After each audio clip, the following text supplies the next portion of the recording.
de mystérieux drones ont survolé. Vous êtes là pour nous raconter cette histoire hallucinante que nous révèle le Wall Street Journal. Magali Lunel, et merci à vous. On survolait en fin d'année dernière pendant 17 nuits d'affilée des bases aériennes américaines. Ça a donné des sueurs froides à Joe Biden et à son service de renseignement. Exactement. Regardez les images, elles ont de quoi surprendre. On se demande où on est, on se demande ce que c'est.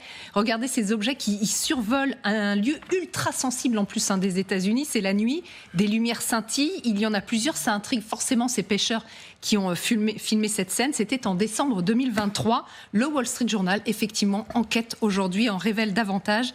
On n'est pas n'importe où là. On est à Langley. Et quand je vous parle de Langley, évidemment, ce nom vous dit quelque chose. Vous pensez tous à la CIA, effectivement. Donc c'est un lieu ultra sensible, mais ça regroupe aussi pas mal de lieux de sécurité intérieure des États-Unis, dont cette base aérienne de Langley, et c'est là que s'est déroulée cette scène. Et c'est ici, donc, qu'un soir d'hiver, le plus haut gradé de la base monte sur le toit, observe et se demande ce qu'il se passe. Plusieurs drones faisant un bruit d'enfer survolent le site. Alors ça ne dure que quelques minutes, il ne peut pas faire grand-chose. Ouais. Et comme ça ne dure que quelques minutes, voilà, il signale l'affaire, et puis on pense que c'est terminé. Le problème, c'est que ça recommence le lendemain, et le surlendemain, et ça va durer comme ça pendant 17 jours, figurez-vous, ça paraît extrêmement long, 17 jours avec un même rituel. Peu avant le coucher du soleil, il y a un drone qui arrive, puis une dizaine. Ils survolent la base au-dessus et ensuite ils repartent. Question, à qui appartiennent-ils et pourquoi ils sont là ? Ouais, long et inquiétant. Rien n'a été fait pour les intercepter, Magali ? Ah si, tout a été fait. La police locale a été mobilisée, des hélicoptères ont été mobilisés en vain. Le président lui-même a été averti. Ça a même donné lieu pendant 2 semaines à des réunions multiples à la Maison-Blanche avec les plus hauts gradés du Pentagone, avec le FBI, avec même, figurez-vous, le service chargé d'analyser les ovnis. Et au final, rien. On ne sait toujours pas. Aucune explication, aucune réponse n'a été apportée. Ça reste un mystère, même aujourd'hui. 1 an après, le Pentagone semble bien embarrassé. Conférence de presse hier. Écoutez. Le ministère de la Défense continue d'analyser. Je n'ai aucune information et je ne peux pas confirmer une éventuelle collecte de renseignements. Tout ce que je peux vous dire, c'est que la base aérienne a connu un certain nombre d'incursions et que nous avons enquêté sur la question. Et si j'ai plus d'informations à partager, je le ferai très certainement.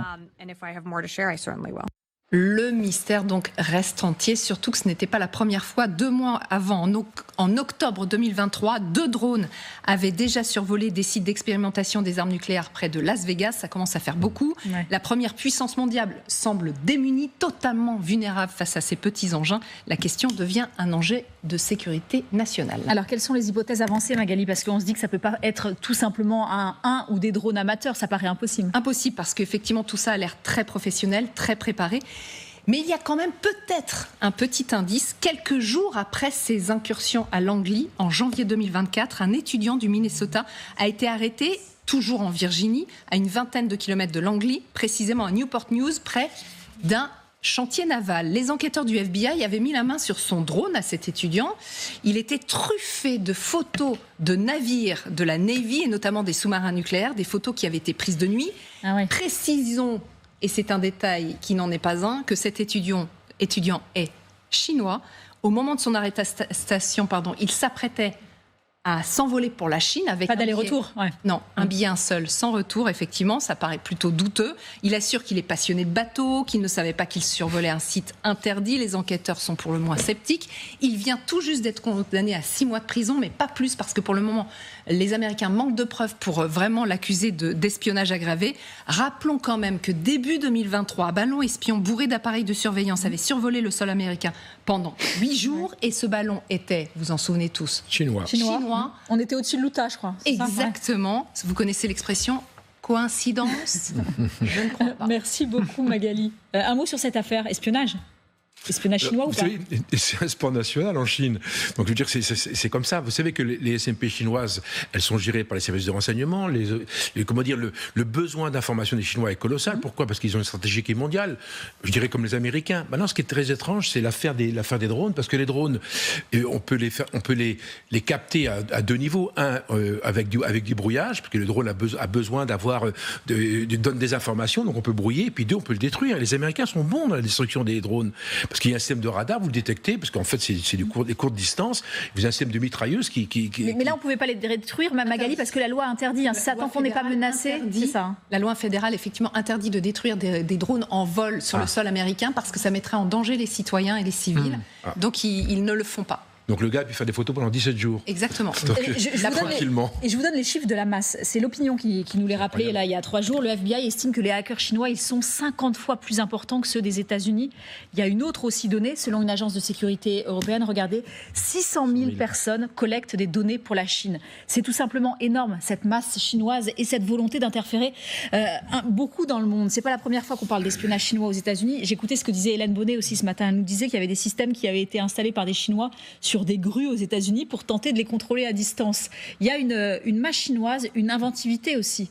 Les ballons, les drones, ce système de grues dont nous parlait Hélène. Et ce sont des histoires qu'on connaît ici même sur notre territoire national. Nous, Français, et très souvent, ça implique des étudiants chinois. C'est-à-dire que la population étudiante est utilisée. Alors, bon gré, mal gré, voilà, je ne le sais pas. Non, mais je fais juste une petite parenthèse. Vous vous souvenez, on en parlait avec vous du côté de Brest, où il y avait ces étudiantes chinoises avec qui se des mariages avec des militaires, et vous nous en aviez parlé, avec des marins. Près de l'île Longue, évidemment. Oui, tout à fait. Et donc justement, c'est à ça que je faisais référence, c'est que du fait de l'augmentation de ce nombre de mariages, il y avait un vrai sujet. Et l'immense difficulté, c'est qu'on ne peut pas bannir, et cela va de soi, les étudiants, les étudiantes chinoises de venir sur notre territoire.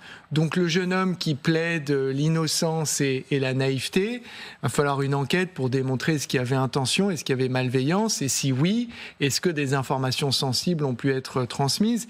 Mais la Chine est effectivement très très agressive sur ce front-là. Elle n'est pas tout seule à l'être. Je peux vous dire que les Américains s'en donnent entre guillemets également à cœur joie au-dessus du territoire chinois. Mais oui, c'est un vrai sujet. Et en plus, on est dans une période particulièrement sensible aux États-Unis, puisqu'on est à 3 semaines d'une échéance électorale. Et on se souvient qu'ils étaient interférés aussi dans les élections au Canada. Ils avaient soutenu, en mettant des étudiants chinois, justement le candidat idéal pour Pékin. Avec des incidents diplomatiques à la clé. Et juste une petite chose, vous savez, Kamala Harris a accordé un entretien à Fox News hier. Donc, il a parlé l'un du journaliste vedette Brett Baer. Et il est revenu sur un fait qui a beaucoup marqué les analystes et les observateurs de la politique étrangère américaine et de la politique américaine tout court, c'est que quand elle est allée sur 60 Minutes, l'émission phare d'information, l'équivalent du 7 à 8 mais américain, et que la question lui a été posée, quel est le plus grand ennemi stratégique des États-Unis ? Elle répond l'Iran. Et le journaliste de Fox News lui dit, mais pourquoi est-ce que vous ne répondez pas à la Chine ? Tout le monde pensait que vous alliez dire la Chine. Donc ça fait revenir sur la table ce grand moment de volatilité où on voit se dessiner à ces grandes rivalités, l'Iran sur un dossier dont on parlait il y a quelques minutes encore, et la Chine bien évidemment qui est tout au haut de la pile, à côté de la Russie et d'autres comme la Corée du Nord et d'autres acteurs. Bonjour Jean-Lucas, merci d'être avec nous. Vous êtes ancien agent de la DST, ancien espion. Merci d'être avec nous. Sur cette histoire, ça nous inquiète quand même. Ça nous pose aussi la question de la sécurisation de nos bases à nous. Comment on fait et pourquoi on est dépassé ? On a peur de quoi et quels sont justement les manquements ? Pourquoi les États-Unis n'ont pas réussi là pendant 17 jours à arrêter ces drones qui survolaient leurs bases aériennes sensibles ? Eh bien, je suppose que c'est parce que ces drones avaient des capacités techniques qui étaient largement au-delà des capacités techniques des USA. C'est tout. Donc, qui a pu faire ça ? J'en sais rien. Ça peut être les Russes, ça peut être les Chinois, c'est peut-être les Iraniens aussi, parce qu'ils sont aussi très bons dans ce genre de domaine. Maintenant, vous savez, il y a quelques jours de ça, Éric Dénessé du CF2R nous expliquait que lorsque le président Poutine s'envole dans son avion présidentiel, les USA faisaient décoller un autre gros porteur bourré d'électronique et essayaient de se caler le plus près possible pour essayer de percer ses communications. Bon, c'est une mesure hostile qui n'était peut-être pas nécessaire de faire, et peut-être que les Russes leur envoient la monnaie de la pièce, on ne sait jamais. Maintenant, ça peut être ça, ça peut être tout à fait autre chose, mais c'est manifestement des gens qui cherchent à se renseigner et qui profitent du fait qu'on ne peut pas les attraper pour prendre du renseignement.